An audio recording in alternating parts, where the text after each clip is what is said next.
Hello. Welcome back. Post-Christmas to LearnBridge Online. Hello, sleepy Shauna. Rainy, is it? It's been rainy over here as well. And I believe we've got Mary. I think we've just got a small group of us tonight. Just those dedicated people. Maybe just the people who aren't traveling. So I hope everybody had a really nice Christmas. And just quickly, if you've got any technical difficulties tonight, you can just give it a few moments to iron itself out. If that doesn't work, hello, Shauna. Hi, Bridget. If that doesn't work out, you can close down the tab, go back to your original email invitation and just reopen it from there. And there is also a support logo up in the top right hand corner. It says LearnBridge Online, click here for support. So you can click on that, it will come through to me in the background and I will try and assist you. So with that in mind, let us start the recording firstly and then invite Bridget. Let's get this recording going first though. Hello, Mary. Hope you guys had a nice Christmas. I'm completely stuffed. Just had too much food over the last couple of days. Right, hello everyone. Welcome along to another LearnBridge Online lesson with Bridget Rampton. I hope you all had a lovely Christmas. If you're anything like me, you're feeling nice and full and looking forward to some healthy food again. Welcome to everybody who's on the live stream. Also, everybody who is joining us watching the replay, a big welcome also to anybody who is new. So don't forget that you can rewatch any of these lessons by going into your classroom area, and you can also leave questions for our teacher in the classroom page, and then Bridget tries her best to answer those during the sessions. If you can come along and join us live, it's always great fun to have you participating as Bridget's teaching us. It's lots of fun. So let's invite Bridget up. Good morning. Hey. Hello. Welcome back. It's been a while. I know. It feels like it's been ages. Yeah, so nice to see you. I've had an absolutely lovely time. I've been sort of schlepping all over the world, so it's gorgeous to be back, though, in sunny London in winter. Yes, I know. We're well, to be fair, it's raining. It sounds like it's raining in Canada. It's been raining here for the last 2 days. Yeah. Okay, cool. So it looks like we've got a small group today. So that's actually fantastic. So everyone here, just get super involved with me. That would really help us out. And let's just really use that opportunity to ask me lots of questions. So if you could do that, that would be lovely. And we're doing Gambling 3 No Trump? I thought so, because it's such a fun bit. And yeah, it is. So we'll go through that, talk about the sort of philosophy behind it, and then do some examples. So that should be good fun. Excellent. Okay, well, I'll leave you to it and I'll see you at the end. Okay, cool. And see you shortly. All right. See you. Okay, lovely. So here we go. Let's just shrink me down. Here it is. And pop on the slides, which hopefully are there.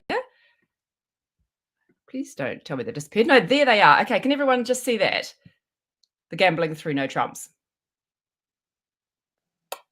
Brilliant. Cool. So this is quite a fun bit. And for some reason, I actually don't really know why, but it really appeals to people, this bit. So I find that whenever we go through it and talk about it with people, people love playing it. So even though it is a fantastic bit, one of the risks of this bit, I think, is people get a little bit overexcited about it. It sounds really dumb, but people love the opportunity to open through no trumps. So they keep trying to look for the opportunity of it once they learn about it. So before I even go into it in great depth, I want to just talk about that as a warning. So you do need to use this one correctly, this bit. And I don't know why it is, but everyone is the same. Everyone really enjoys doing it. I think there's something a bit cheeky about it. So we'll go through, talk about the situations when it's a great bid to use, and also when it's not such a great bid to use. So who plays it a wee bit already? Anybody? Cheeky, like it. Yep, cool. So not everybody uses this bid. So the Gambling 3 No Trumps is when you open the bidding 3 no trumps. And the idea is you're opening the bidding with 3 no trumps when you've got a long minor. And you're basically saying, I'm gambling about whether I'm actually going to make 3 no trumps here. So you're chucking down an opening bid of 3 no trumps as a gamble. Like in the old days, if people opened 3 no trumps, they used to open 3 no trumps with a hand that sort of had 25, 26, 27 points. But as we all know, you don't get those sorts of hands very often. I mean, who's picked up a hand with that many points in it in the last year or two? I'm guessing not many have. Whereas this long minor situation comes up more often. So people thought, well, rather than just opening 3 no trumps to show sort of an enormous, big balanced hand, which you're always going to be able to get across eventually anyway, you know, you start by opening 2 clubs, why not instead open 3 no trumps to say, look, I've got a long stand up minor suit. So when I'm saying stand up, I mean that you've got all the honor cards in a minor suit. So this one here that we've got, ace, king, queen, jack of clubs, you've got a stand-up club suit. So you've got 7 or more cards in a minor suit, and you've got at least the ace, the king, and the queen in that suit. So here's the criteria for it. I mean, and everyone does have slightly different agreements about what their criteria is. But for me, it's like a 7 or more card suit in a minor. So it's only for a minor, this gambling 3 no trumps. And you need to have the top cards in that suit. So what you're really doing is you're saying, I've got 7 tricks here, partner. And I'm gambling that we're going to be able to snatch the lead when the opponents make the lead. And then we're just going to be able to go boom, boom, boom, boom, boom, and cash 7 tricks. And I'm hoping that you, partner, can give me a couple of tricks. I'm gambling on it. So it's important, this is the point I was making very early on, it's important not to open the gambling 3 no trumps if your hand is too good. The problem with opening 3 no trumps if your hand is too good is that you'll miss slam. So if you've got one of these wonderful hands with the ace, the king, the queen, and probably, hopefully, the jack as well, you'll probably often make 6 clubs or 6 diamonds with that hand if you've got too many other good things in your hand. So people have an agreement here. Some people play that you can have no honor cards outside that suit at all, which is one way to play it. But I play that you should have no more than an outside king when you open this sort of hand. So let's go back to this hand previously here. You've got no other cards in spades, hearts, or diamonds.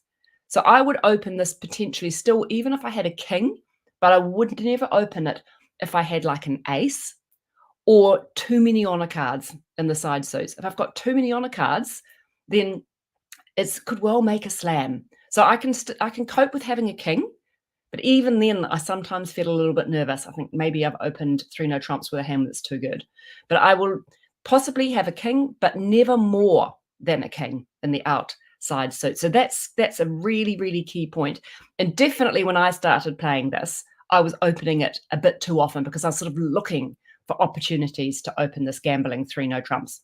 So that's a very, very key thing. Always say to yourself, be honest with yourself, avoid temptation, and don't just go opening it if your hand is too good, because your partner is going to pass this 3 no trumps often, and then you'll look at it afterwards and go, oh, we can make 6 clubs or 6 diamonds. And you have to say, sorry, partner, I just kind of wanted to open 3 no trumps. And he or she will say, well, you just can't. Your hand was too good. So that's the big caveat on this one. Let's just have a look at what you should respond when your partner opens this 3 no trumps. So it does feel a bit naughty. Is it like a weak no trump when you shouldn't bid it with a 4 card major? What do you mean by that, Caroline? Is it like a weak no trump where you shouldn't bid it with a 4 card major? It's just a question from Caroline.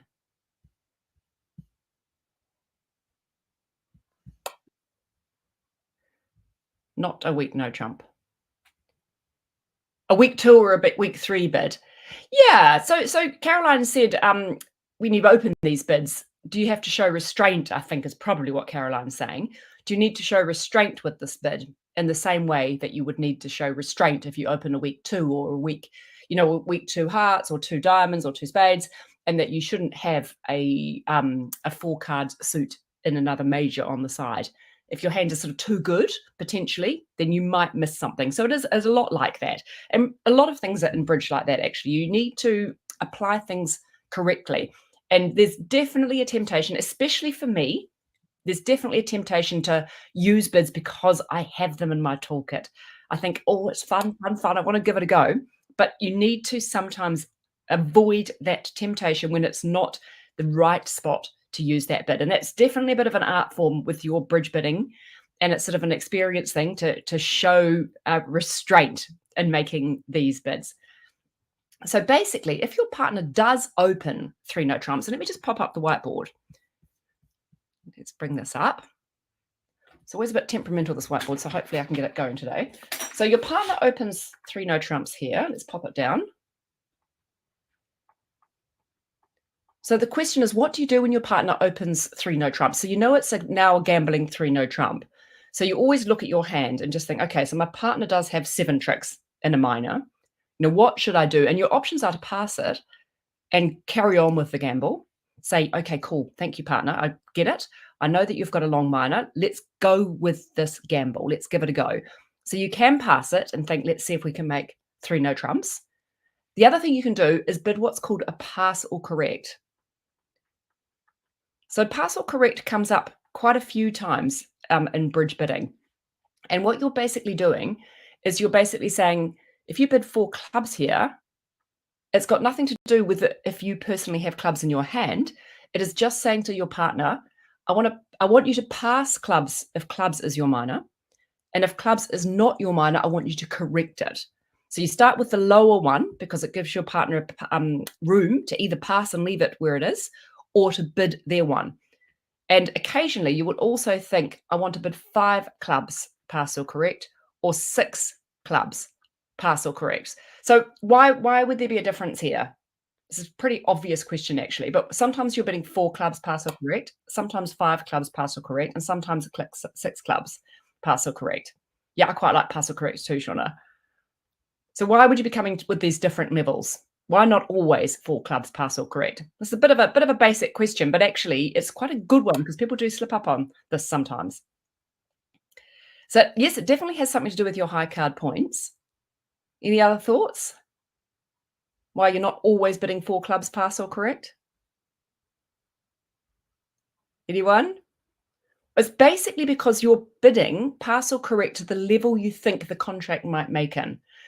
So if you only think that you're making either 4 clubs or 4 diamonds, then you bid 4 clubs, pass or correct, because you know that you're trying to make 10 tricks.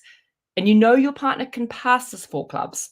Sometimes it'll be very obvious to you that your partner will pass the 4 clubs and that it's that suit that your partner's got. So if you think that 10 tricks is the maximum you want to bid for, you want to be bidding 4 clubs, pass or correct to that point. So you know your partner's got 7. You might not have any in your hand, but you might think clubs is a safer place to play than playing in 3 no trumps. So you'll bid 4 clubs, pass or correct, not having any aspirations to making game in a minor or slam in a minor. Sometimes though, you look at your hand and you think, if my partner's got 7 tricks in a minor, I can offer my partner maybe 4 tricks. And if you can offer your partner 4 tricks and you can see that they've got 7, if you've decided that you don't actually want to play in 3 no trumps, but that you can actually make 5 clubs or 4 diamonds, that's when you need to bid 5 clubs, pass or correct. So you're basically bidding pass or correct to the level that you can afford to play in, or at the level that you want to play in. And 6 clubs, occasionally, it may happen, that basically is saying to your partner, wow, I love the fact that you've got 7 cards minimum in this minor.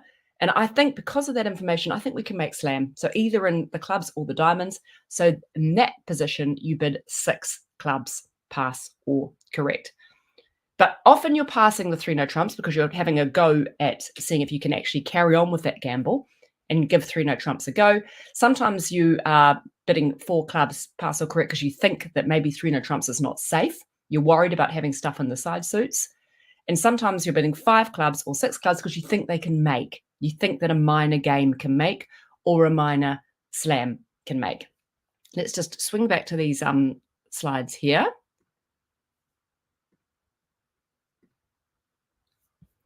And let's come up with some examples and we can talk about which one we should be bidding here. Okay, this first one. So your partner's opened 3 no trumps, a gambling 3 no trumps. Firstly, which suit must they have? It's always good to think about this. What suit must your partner have here? So you've got this hand. Your partner has opened a gambling 3 no trumps. What suits your partner got? Yeah, must have clubs. And this is just a bit of basic detective work here. You're looking at your hand. You can see that you've got the Queen and Jack of diamonds. So you know the criteria is your partner's got the stand-up suit. They must have the ace, the king, and the queen. So as soon as you've got one of those high honors, you know it can't be that minor. So it's always good to just mentally think, which minor is it? Here, it's very obvious your partner's long minor suit just has to be clubs because they're not opening a gambling 3 no trumps missing that lovely queen of diamonds. They wouldn't do it. They know the rules. So you know it's clubs. So now in that situation, how you feel about playing in 3 no trumps. So when I'm thinking about whether I should carry along with this gamble, I'm thinking about how likely is it that we're going to get away with it, basically. And normally I'm going to pass it if I've got a stop or a part stop in the other suits. I think, okay, let's just give it a go. If I've got a nice stop in spades, nice stop in hearts, and a nice stop in diamonds, or even a part stop, a bit more gambly, but a part stop, it could be like the jack to 3 or something, then I might do it. But you're very aware that your partner's got no more than an outside king, because your partner's disciplined. She hasn't just bashed this down with too good a hand. So Mary said hearts are risky, and I'm with Mary on this. I'd be a bit worried. So your partner hasn't got anything more than possibly the king of hearts. So 3 no trumps would make if your partner's got the king of hearts, but she may well not have that. So I might be thinking here about pulling the 3 no trumps into a safer place. So how do we make that bid? Your partner's got 7 tricks. Which level do you want to be playing at? Should you be bidding 4 clubs, pass or correct? 5 clubs, pass or correct, or 6 clubs, pass or correct? 4 clubs, pass or correct is great. That sounds like a brilliant idea. I'll just pop you over and see the actual hand. Let's go across to the bridge haze hand here. Okay, so that was the hand just there. So they open 3 no trumps here, gambling, and they'd have to alert this, by the way. So if you're playing on bridge base, you have to self-alert.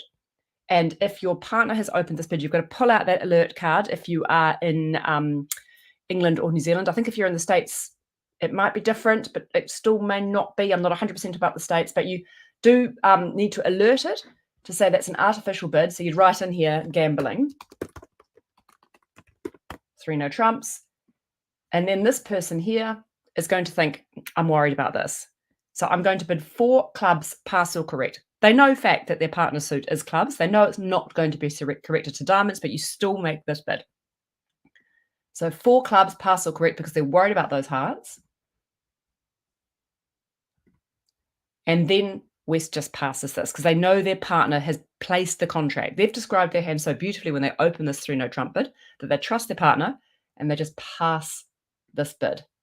So here, what would you lead with the south hand, probably, if you were defending this? Any thoughts what you'd lead on this one?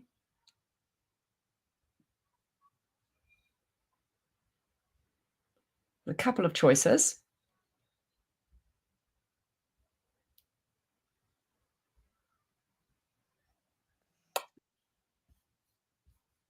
So it's actually south on lead. Because East was the person who bid the 4 clubs, it's going to be south on lead here.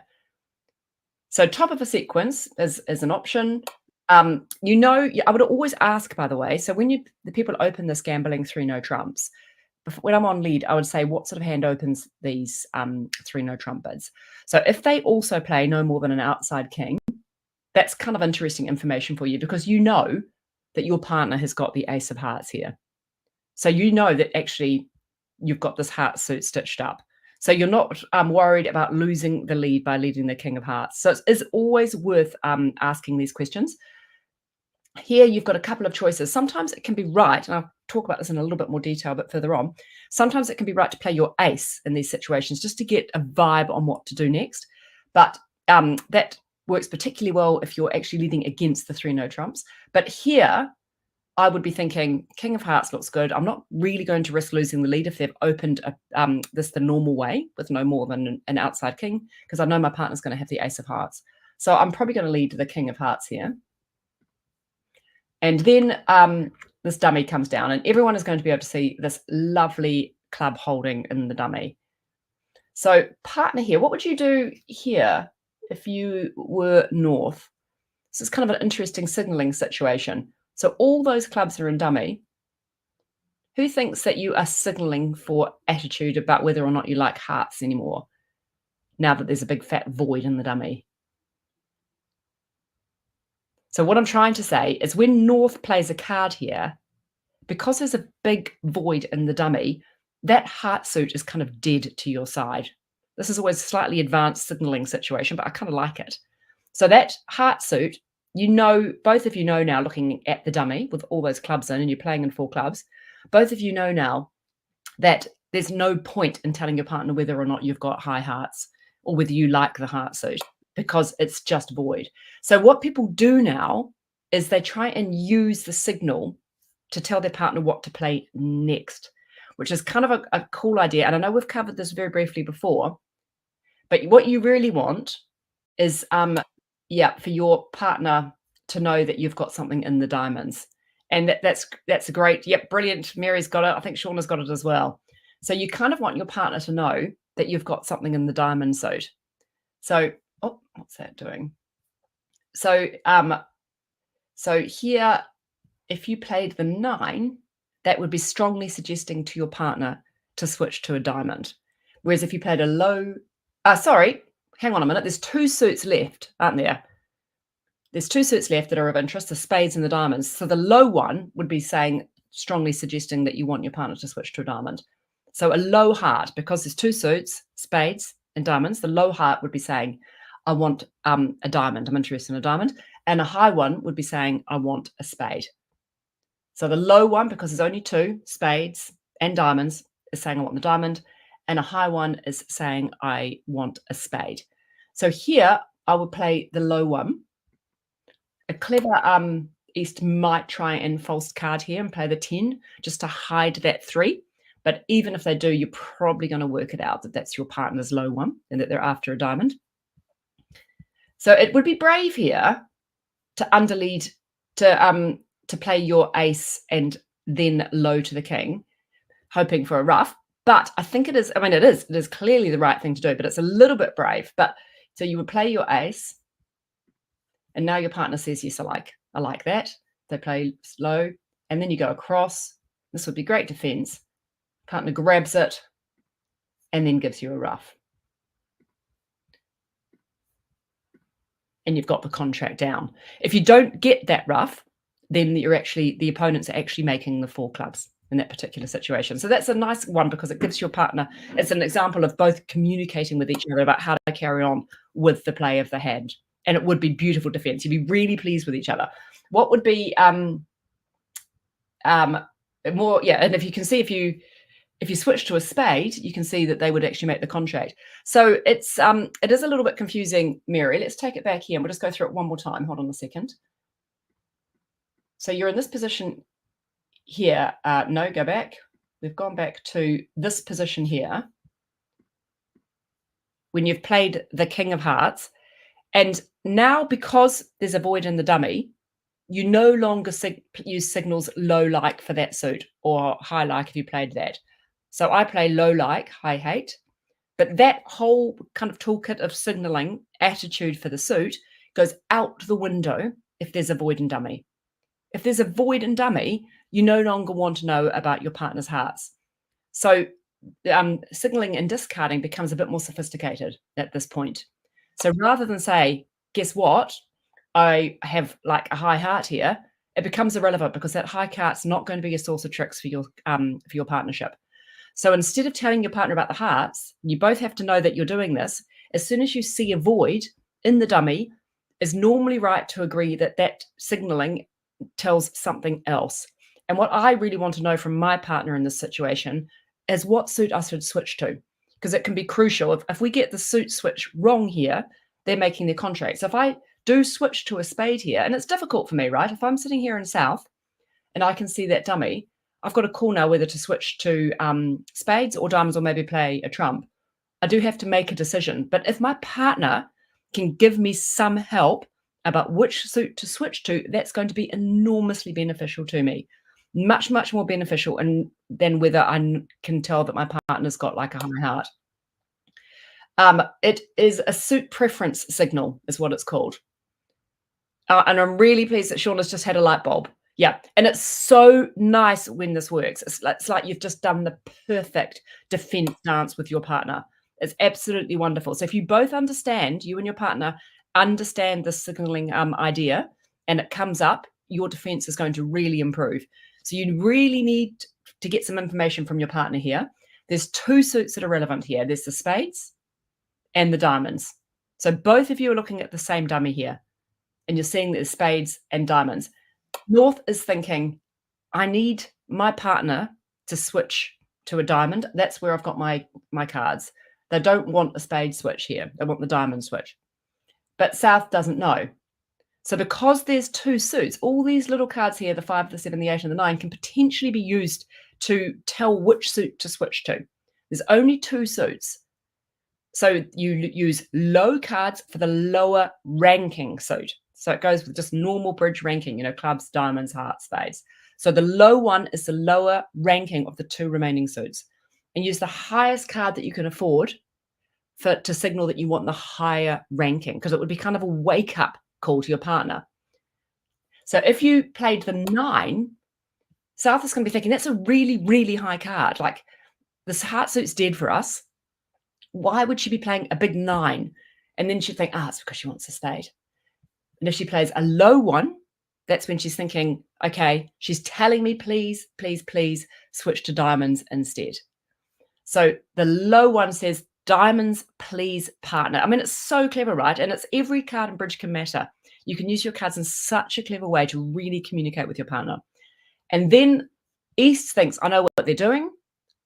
I know they're signaling to each other.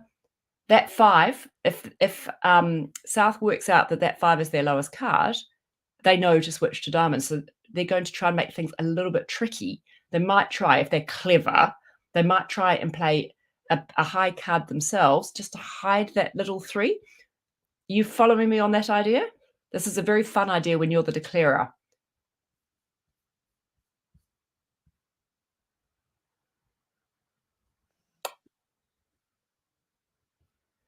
So they might hide that little 3 and play the 10, because then South's going to look at their hand and think, where's the 3? What's going on? Maybe they're signaling for a spade. I mean, they're not going to fall for it because the heart is low enough, but it's worth a try. So Mary's just said, I have a partner who plays odd, even signaling.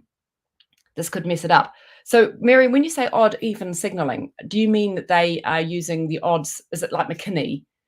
Or I think it's called something slightly different in the States, where you're signaling for an odd means a particular color suit, and an even means a different color suit, or odd means, is that, hold on, let's just check what Mary's writing. I think that you might mean that, Mary. So people play different signals in discarding.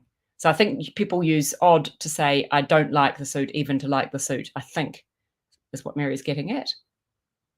But even in that situ, yeah. So Mary plays something that in England we called McKinney, which is quite popular kind of source of signaling to your partner. But I think it would be up to a partnership agreement there. But I think for me, even if I played McKinney, I would still be doing it this way. But just do check with your partner. But to me, it would make sense that it's all about the switch that you want. So there's no point in encouraging in exactly the same way. There's no point in encouraging if you just simply play reverse attitude or normal attitude. So it would make sense that it would be played in the same way in that situation, if there is a void. And yep, the 10 is just basically trying to hide the 3. Yep. So McKinney is kind of an interesting discussion point as well. So a lot of people are quite keen on those signals and discards. The problem with them potentially, just be a bit wary if you do play McKinney with odd, discouraging, even encouraging, is it can be very specific. Like it's almost like you're telling your partner where to switch to, but sometimes you don't want to actually make a clear signal. Sometimes you want to be a bit ambiguous. So some people are fans of it, some people aren't fans of it, but that's just a side point. But here I would try and hide the 3 if I was East, but no one's a Dumbo. So you're going to play the ace, partner likes it, and then we're going to get that ruffin and get the contract off.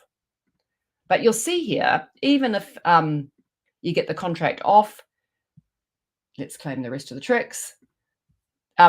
West and East are still going to get good score probably. And the reason is that North and South never managed to find their heart contract. So they've definitely got a 3 heart contract on here. So the fact that West came in and opened 3 no trumps has meant that North and South have never found their heart contract. So often they'll end up with a good score, even though they're going down in this case. So let me pop back to the slides. And we'll try this next one here. So hopefully you can see the slides here. Okay, so now partners open 3 no trumps again. What would you bid now? So you know your partner has got a long minor with the ace, king, queen, hopefully the jack. First of all, mental question to yourself, what minor have they opened?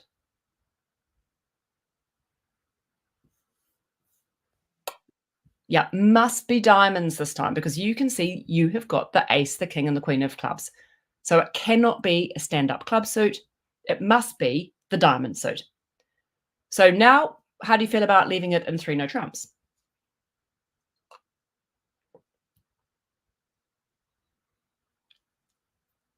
Would you? Would you gamble it with this sort of hand? I'm not gambling it either. So the same issue. The heart suit is exposed. It might work. They might lead a spade. You might grab the lead with the ace of spades. And then you've got 7 diamonds and 3 club tricks. It could work, but it could be that red suit again. They could lead a heart and you're not going to make your 3 no trumps. So now what do you bid then? So you've decided that you're not going to leave it in 3 no trumps.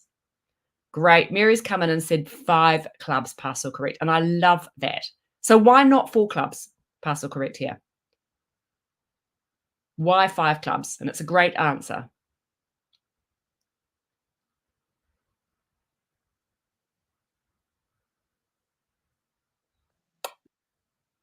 So it's you have got fantastic point count. You have got 13 high card points, but it's actually basically just counting your tricks, right? You know that you're going to make 5 diamonds, probably.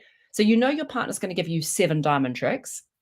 You've got your ace of spades, 8, and then you've got ace, king, queen of clubs. You can actually count 11 tricks here. That's why you're bidding 5, because you can see that you've got 11 tricks. You can see the cards. The only way it's going to go wrong here is if the opponents get in some sort of rough, which would be unlucky. So here it looks like you've got 11 tricks here. You can see 7 diamonds, 3 clubs, 8, 9, 10, ace of spades, 11. So there's no way you want to just sell short and be at the 4 level. You want to be at the 5 level. You also know your partner has got no more than an outside king here as well. So the 5 level, it looks like a level, but you're very, very likely to make. Let's pop it over to bridge base. Here we go. So lovely diamond suit by North. They haven't got any outside cards here. They opened 3 no trumps gambling. It's really disruptive. So difficult for the opponents to come in and describe their hands when people open this bid. What do they got? 10 points. They're not going to get involved here. So they're going to pass. And then this person counts it. So they know the suit is diamonds. They know they've got 7 diamonds. Sometimes they'll have 8, 7, 8, 9, 10, 11 tricks. So they come in and bid 5 clubs, pass or correct. And then that gets corrected to 5 diamonds. And now against 5 diamonds, what are they going to lead? I mean, they're probably going to lead the 4 of clubs, I think. And then you grab it, aren't you? You'll just take it. And then just basically pull out all your tricks in exactly the same way. You're going to grab all the diamonds and then get the heart. Yeah, so it's going to be very nice for you. I'm going to claim the rest of the tricks. Oops, that one. That one, in fact. Can't be greedy. Okay, let's try another one.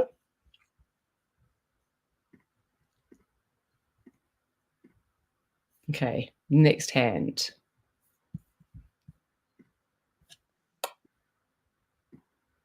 Right, this one here. So they've opened 3 no trumps, gambling 3 no trumps. Okay, which suit is it?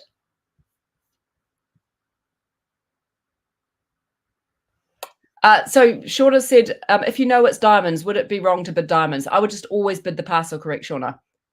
That diamond bid could mean something else. It could really confuse your partner because you know your partner will understand the pass or correct. So just bid it even though you know it's the diamonds. So this time, 3 no trumps again. What suit is it? I know this is obvious, but it's just worth just going through, talking about the logic of why you know what suit it is. Partner's open 3 no trumps. You know for sure which suit it is, which is what. Yep, there's got to be clubs now because you can see that ace of diamonds. So it cannot possibly be a stand-up diamond suit because you can see the ace of diamonds. You're normally going to get a clue here. You normally will know what suit it is. Sometimes you won't, but normally you're going to get some sort of clue. So you know it's the club suit. So how do you feel about 3 no trumps making here? You know you're going to make 7 club tricks.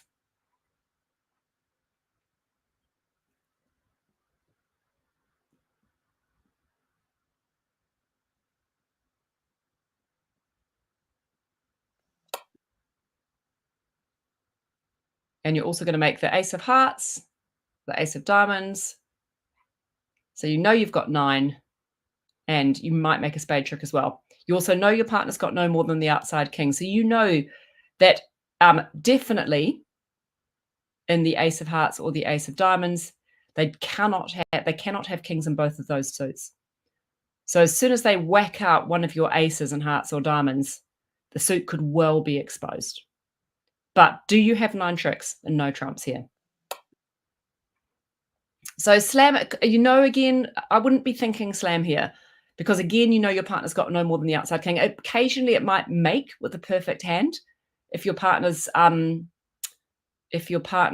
what could it make? If your partner's too good, though, and has got a void as well as an outside king, they probably wouldn't open the 3 no trumps gambling. So I don't think it's going to be very likely that slam would make. So what would be a hand that would make slam here? So even though your partner had an outside king, they would also have another loser in one of those other suits, or another 2 losers, unless it was just completely perfect, the hand. So say they had, they're not going to have the ace of spades. So you know you've got a loser in spades. They might have an outside king in hearts or diamonds, but even if they do, you've still got the ace of spades loser and one of the king losers in one of the other suits. So I wouldn't be thinking slam here.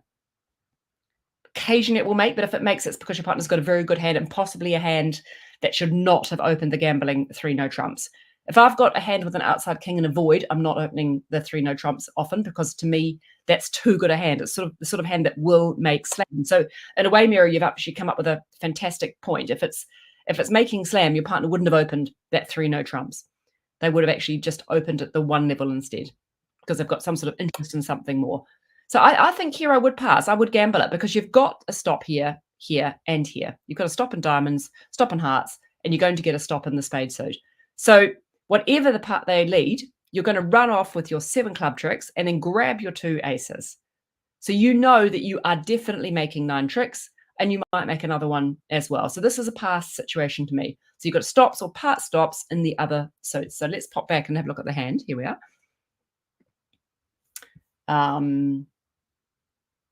Which one is it? Yeah, this looks like the hand here. So your partner's open 3 no trumps gambling, which they would have alerted. Pass. And here, you're counting the tricks. You know you've got 7 clubs, ace of diamonds, 8, ace of hearts, 9. And so you're going to go pass. Pass, pass. So that's a pretty good hand to open the gambling 3 no trumps with. Some people would say that's too good as well with the void, but some people will be opening that one with the gambling 3 no trumps. And the West hand is going to pass it. And they've got a heart loser and they've got a diamond loser here. Okay, let's come back to our slides again.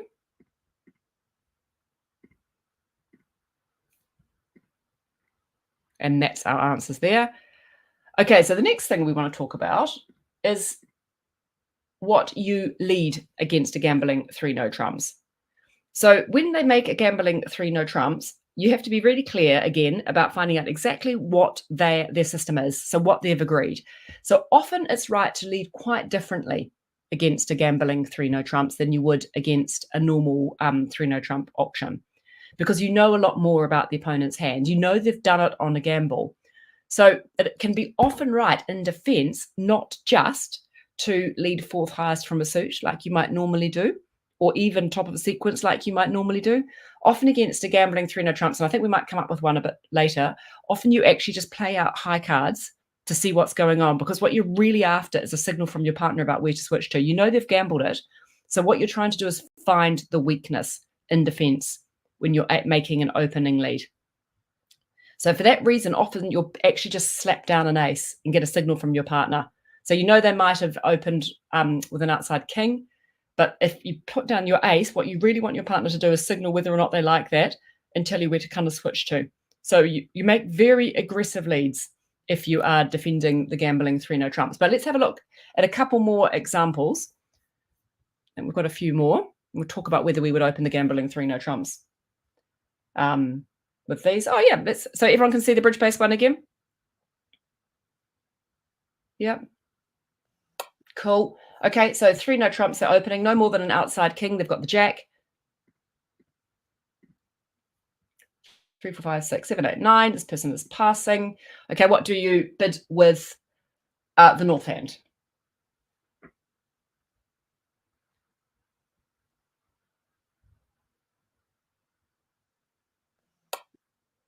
Pass. Yeah, pass looks like a great answer again, because you've got 7 diamonds, 8, 9, 10. So that's a nice pass situation. Let's try another one.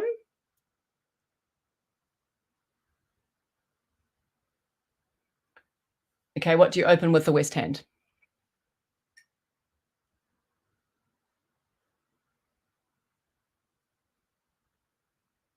So your west, are you going to fall for temptation?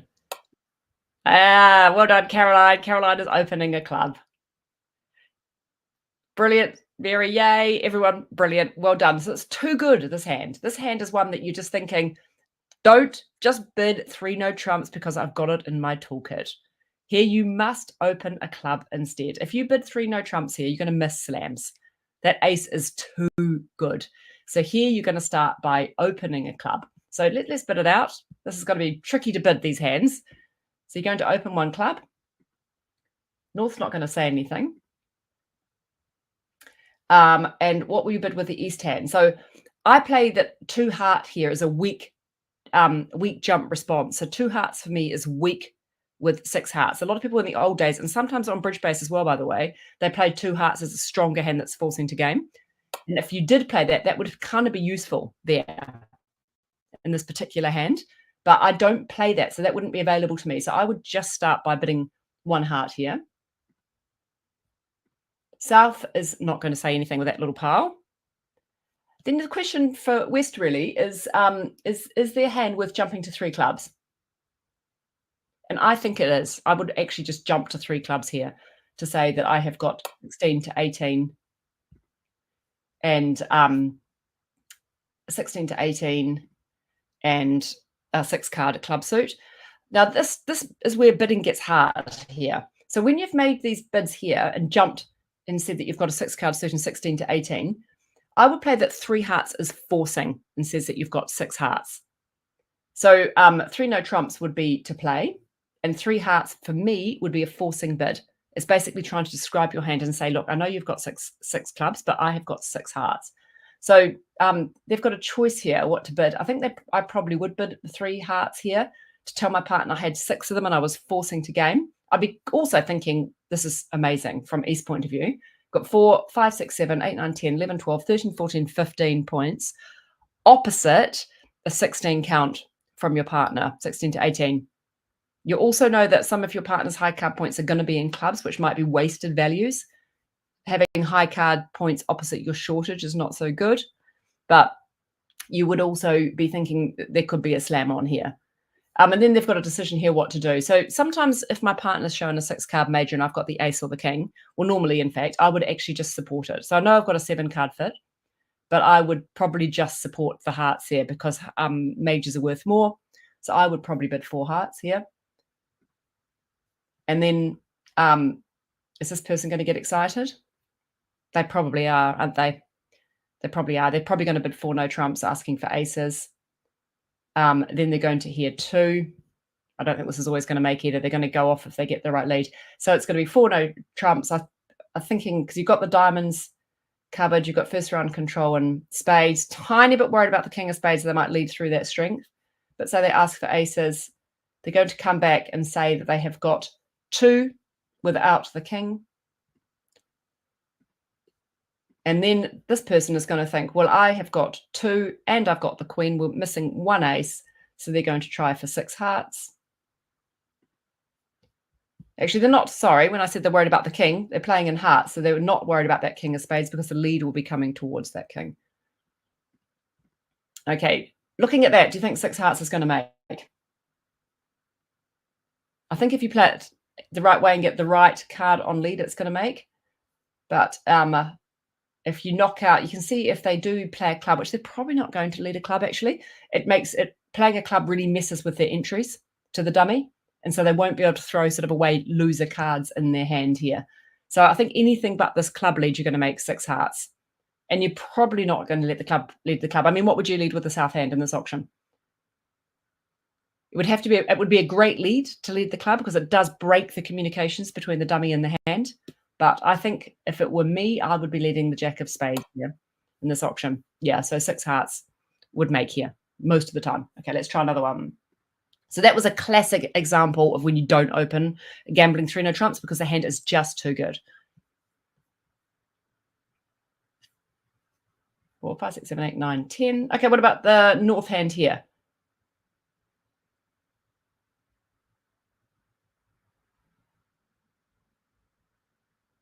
What would you do? Yep, I would open it. The gambling 3 no trumps. East can't get involved. So East is going to be overcalling with something much, much better than this. So when they open the gambling 3 no trumps, you're basically bidding at the 4 level to overcall. And at the end of our slides, by the way, I've posted some system for people who are really into system about how to defend against the gambling 3 no trumps with your bidding. It's definitely advanced stuff though, but I've just popped it in there for people who are interested. So here they're going to pass. Okay, so what level do you think they should bid to? You know, 100% your partner's suit is clubs, right? Because you've got the diamonds.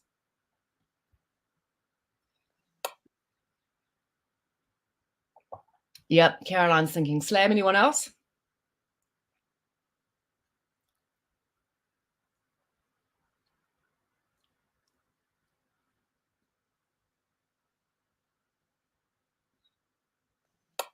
Yep, Mary is 2. Yeah. Shauna, I think you're probably thinking slam as well, right? Because you count the tricks. You know your partner's got 7 clubs, maybe 8, but 7. So that's 7 tricks. Then you've got 8, 9, 10, 11, 12, 13, 14. So you've got more tricks than there are cards, but you do have a loser in spades. So you're not going to bid 7 because you know that you're going to lose a trick in the spade holding. It's an incredible hand. It's an amazing hand, but I'm just bidding. What bid are you going to make? Yeah, so you want to pass or correct a level you can afford. Yeah, it's nice when you get works of art and when you pick up a bridge hand. It's always a good thing. So this is a 6 club pass or correct. Everyone's got to go, wow, okay then. So you're saying I'm happy to play in clubs if that's your suit, or diamonds if that's your suit. They know full well that diamonds isn't your suit, and then they pass. And here they could easily get the lead wrong, and you could easily get an extra trick here. They have to, they have to lead a spade for you not to get that extra trick. Yeah, it does leave the clubs in dummy, but it doesn't matter. And then sometimes, and the other reason it doesn't matter in that particular situation is because you've already advertised to the world that you've got a long minus, so the opponents probably can work it out too. So it's better to have the hand that everybody knows on the table rather than your hand. So everybody knows that they've got a stand-up minor. Often these guys will have a high card on one of the minors and will be able to work it out what it's going to be as well. So you might as well have that hand on the dummy. So it doesn't matter that that hand is on the dummy here. So 6 clubs, pass or correct. Okay, have we got another one of these things?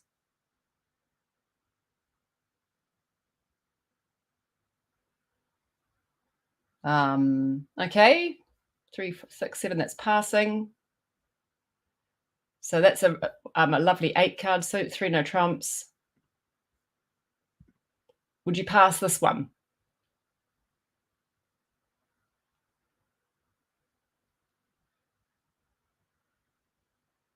You know it's clubs because you've got the Queen of Diamonds.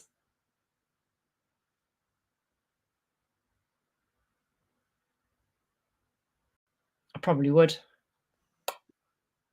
Yep, pass. Pass. Okay, so this is kind of an example lead here, right? So you're leading against the gambling 3 no trumps. So normally making an ace of diamond lead would be super aggressive. That's not what I would normally do against if they'd found 3 no trumps in a different way. Be very unlikely to do that. But here, you know they've got no more than the outside king. You need to find out what's going on here.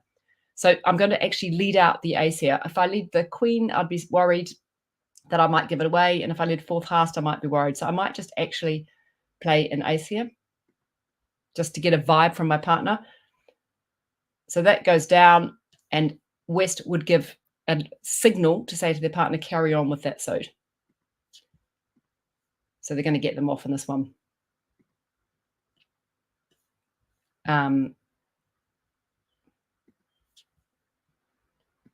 They've got to get back to their partner's hand. They're not going to do it with the heart because they can see the heart in the dummy. So they're going to try the spade.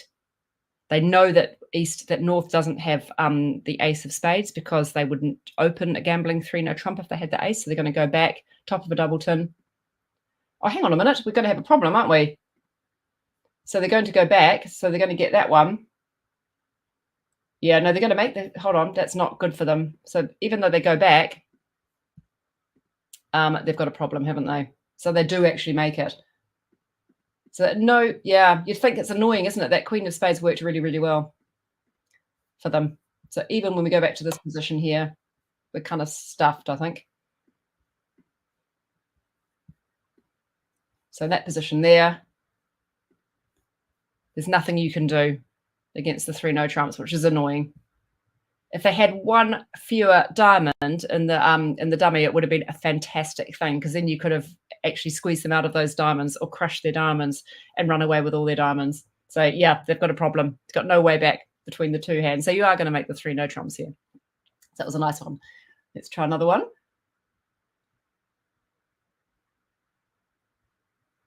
Hopefully I've got an example of we're playing the ace works. I think I did, which looks like it might be this one. Here we are, 3 no trumps. Pass, pass, pass. So here is a great example where the ace actually works. So here, if you lead the fourth hast, they're going to grab it and run away with the tricks. Or the fourth hast here, it actually happens to come into their king and they've got the ace. But here, if you play the ace, again, you're going to get this signal from partner. And now this time, because they've only got queen to 3 rather than queen to 4, then you can actually trap and squash that queen. And they're not ever going to, they are not going to get their 3 no trumps. So you've got that one, and now you're going to play out the spades, and you're going to actually bring the 3 no trumps down. So I can quickly show you the system. Let's go back to here. So this is kind of advanced stuff. Don't worry about it at all if you don't want to play this, but some people have quite complicated defense to when people open the gambling 3 no trumps. So have a look at it. I won't spend too much time on it because it's quite full on. But if you play a lot of bridge and you want to have a very comprehensive bidding system, then this is how you overcall in this situation here. So double just says values. So if they open the 3 no trumps and you've got a really big hand, you can double to say that you've got values, a bit like doubling 1 no trump to say you've got values. But you have to be aware that you kind of do actually want to try and bring it down. So if you had a very nice suit of your own where you can just play out your cards, you do want to double the 3 no trumps and bring it off. The other thing you can do is a bit like, for those of you, and we've talked about multi-landy before and landy before, I think. So people play a system that's very similar to landy and multi-landy. I know some people are going to be thinking, oh, God, whatever, kind of over my head, that's a complicated system at this stage. But people often play, more experienced players will play something that's kind of akin to multi-landy. And the for club bid would be a bit like bidding 2 clubs over 1 no trump if you play landy to show that you've got majors. 4 diamonds would be saying I've got a 6-card major, and 4 of a major would be showing major and a minor. So quite complex system, but worth looking into if you enjoy system and if you want to sort of build up a complex system, it's worth having. I thought just as a fun thing to do, why don't we pop over? So we're not all about gambling 3-day trumps, and just do a quick hand from the instant tournament, which is quite a fun thing to do. Do you guys do the instant tournament every week? There is an instant tournament. Hold on, let's have a look. If I go here, we'll leave that table. So every week there is an instant tournament. There's the ACOL one that we have if you are in New Zealand or England, so the ACOL free tournament. There's also a free weekly instant tournament, which can be quite a fun thing to do. And I think it's quite a good thing to do, really. Let's try it. So you go, I'll show you how to get there again. You go to instant tournament, and then you go weekly free instant tournament here. We'll say, do you want to play it? And here it is, it comes up. I thought let's just go through and just talk about what bids mean and how it works with the robot, because they're quite fun things to do. It's all standard American, or maybe it's 2/1. Might be, yeah, I think it's 2. Here it is. You can see the robot's a 2/1 bidding system, which is a form of 5-card majors. And I think Suzanne chatted about that with you. So let's maybe talk about this firsthand. With these bids, if you're playing a different system, it's great on BBO because you can actually hover over a bid to see what it means. So if you hover over 1 heart here, like if your partner opens 1 club with this hand, you know you're in game, right? You got 4, 5, 6, 7, 8, 9, 10, 11, 12, 13, 14, 15 points. So you know you're in game. That's the first thing I would be thinking. So 1 heart says what? It says 4 plus heart, 6 total points. I'm just going to check what 2 heart means. Like, again, this is a kind of an agreement thing between your partner. Let's see what the robot plays it as. Okay, the robot plays 2 hearts here, saying 6 plus hearts with 13 plus points, which actually looks fantastic. That looks like a great bid to completely describe your hand if you're playing what the robot plays. So I would bid 2 hearts. I'd also be very aware that when they opened 1 club, that might not be a natural bid if they're playing the American system. So because they play 5-card majors, they often open a club just to get the bidding going, and all it basically is saying is I've got an opening hand at this stage. Often it's a weak no trump hand when they open a club or a diamond, and I think Suzanne would have talked about that with you. So 2 hearts looks like a good bid to make here. Your partners come back and bid 2 spades. Let's check what that means, because some people will play that as a reverse or showing extra strength in this situation. No, for them it could be 12 points. So all they're saying now is that they've got at least 3 clubs and at least 4 spades. So still could be a balanced hand. You know that they don't have a whole bunch of hearts, right? Because they would have supported you. You've said that you've got 6 hearts here. So now maybe I would bid, let's see what 3 hearts says. Twice biddable. So that's showing an extra heart now. You've already shown that you've got 6. Let's show it again. Oh, okay. What does 5 clubs mean? Strong rebiddable clubs. Right. What would you be doing now? Let's just think about this. Let's imagine a hand for your partner. So they've got an opening hand now, and you know that they actually do have strong rebiddable clubs. So they've pushed on with their clubs, even though they know that you may not have any clubs. They basically said, I'm happy to play in-game in clubs now. So have a quick think about what sort of hand they might have. What do you reckon? You've promised 7 clubs, 7 hearts, and they haven't locked the hearts in.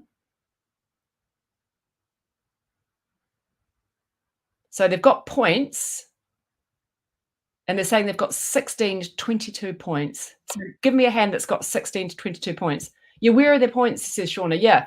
So it's not in hearts, the points, because they would have been bidding the hearts. So, I mean, maybe they must have the king of clubs, I guess. King, jack of clubs, 3, 4.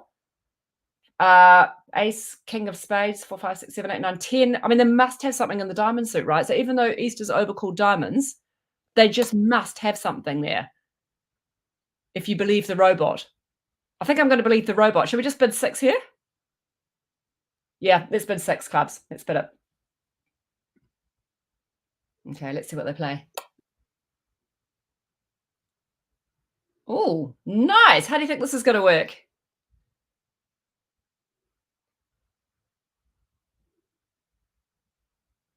Think we're making it?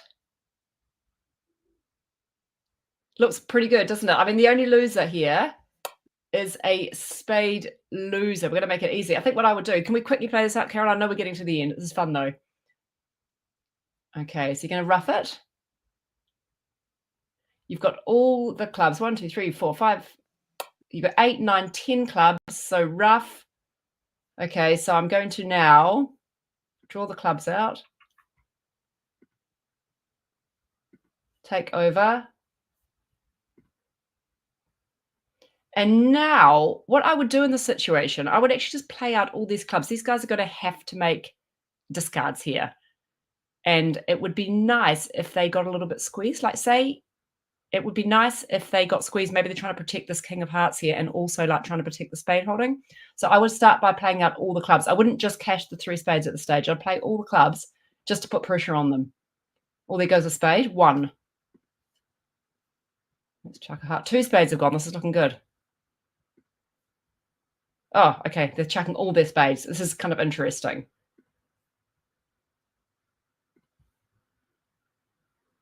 Okay. Not going to risk the finesse.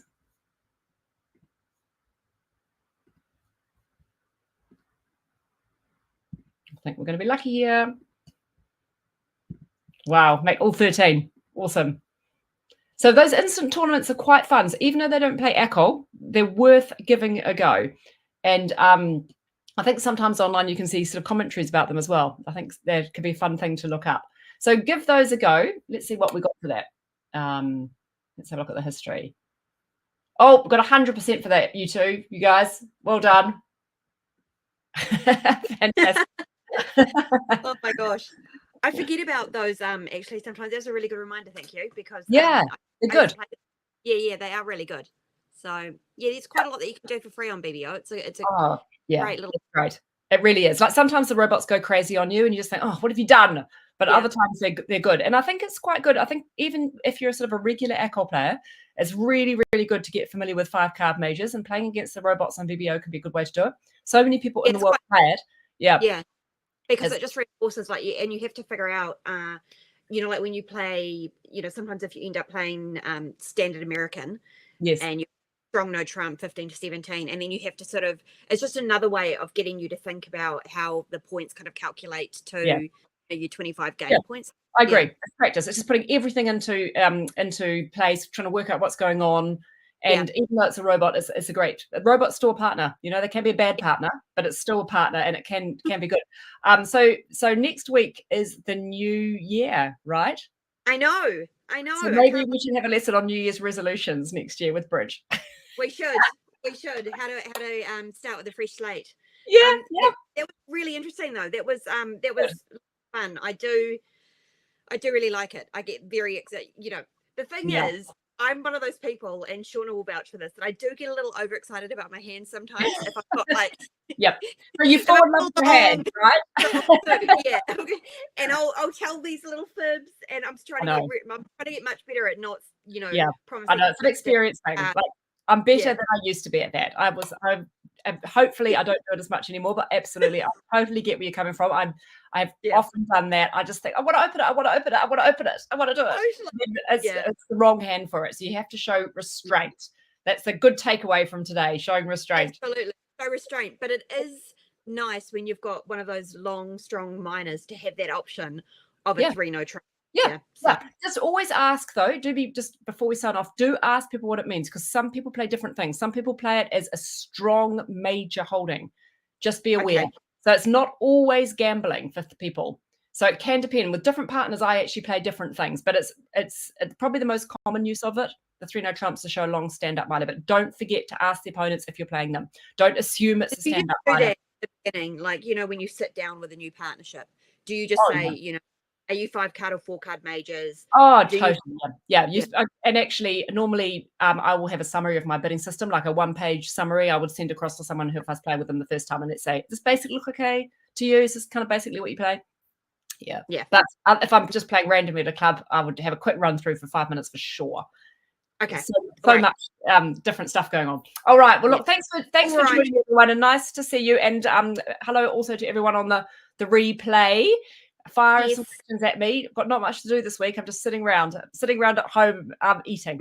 Send some good things through, and have a really fantastic new year, and Yeah, we you will too. see you in. Cool. See you later All then. right.